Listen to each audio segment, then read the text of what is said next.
From the KBTX Sports Center, News 3 Sports starts now.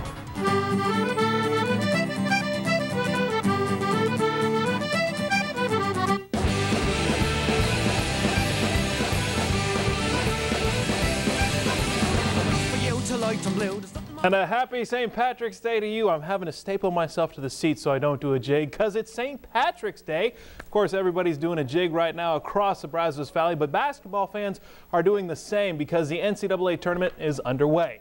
Now, the Aggies still have another day and a half before they tip things off with BYU. But tonight, the very first game of the tournament got underway. Morehead State defeats Alabama State 58-43. So the Eagles move on to play #1 seed Louisville. As for the Aggies, they're spending this St. Patrick's Day on the road, heading to Philadelphia, where they'll meet up with Brigham Young on Thursday morning.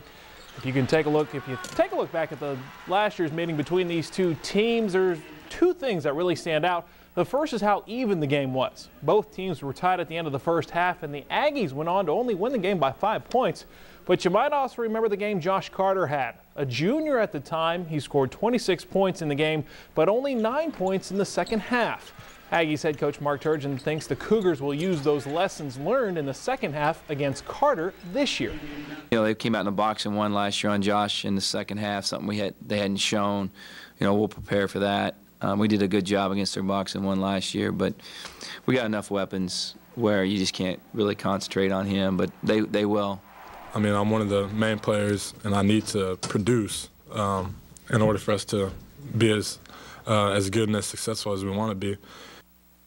All right, once again, tip-off is set for 11:30 on Thursday morning right here on KBTX. Our own John Wilson will be bringing you reports from Philly starting tomorrow. And don't forget to fill out your bracket on KBTX.com, the Nothing But Net Challenge, where you could win $1 million. As for the Aggie women, they are off until Sunday when they face 15th seed Evansville in the NCAA tournament out in South Bend, Indiana. But Coach Gary Blair's team did get some good news today. Danielle Gant and Takia Starks have been selected by the Women's Basketball Coaches Association as finalists for the prestigious 2009 State Farm Coaches All-America Basketball Team. The team will be announced as part of the NCAA Women's Final Four festivities in St. Louis on April 4th. But with the good news comes some bad news. Reserve guard Marianne Baker will undergo shoulder surgery and will miss the remainder of the season.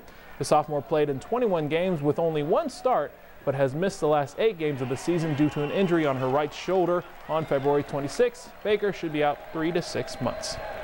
Well, the busy spring break continues for the Aggie baseball team. Tonight, they open up a 2-game series against New Mexico at home in what is now day 4 of consecutive games for the guys.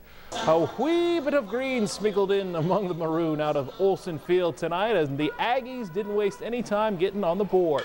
Top of the first, Kyle Colligan at third when Brody Green singles in Colligan. Green, imagine that on St. Patty's Day. A&M takes a 1-0 lead early, but starting pitcher Chad Sherman gives it right back in the second. New Mexico ties the game before Nick Anders can turn in that solid gold play right there. Anders stabbing it, throwing it to first for the double play. That gets the Aggies out of the inning, but the Lobos score 5 runs in the top of the 5th, all off reliever Danny Clement, and New Mexico goes on to win 10-6. Meanwhile, the Sam Houston State Bearcats score 6 runs in the final 4 innings, and they defeat TSU 10-6. On the high school diamond, the A&M Consolidated Tigers were also wearing a little bit of green on this St. Patty's Day, and the luck of the Irish might have helped them out. Bottom of the 3rd, no score with 2 men on, and that's when Temple tumbles. Tigers put on the double steal. The Wildcats catcher overreacts. He throws it out into the outfield. Don't know where you're going. 2-run score. First, that's Stafford Brantley coming in. And then comes Chase McDowell. Got to say that right on today. He comes home for the Tigers as they go on to win their district opener 2-1. Other scores from the area: Bryan defeats Colleen Shoemaker 7-3, while Rockdale takes down Navasota 2-1. North Solch defeats Leon 9-0 in softball, and Belton shuts out Consolidated on the soccer field 3-0. Also, USA still alive in the World Baseball Classic. They defeat Puerto Rico tonight 6-5. Meredith, back to you. Hey, thanks, Shane.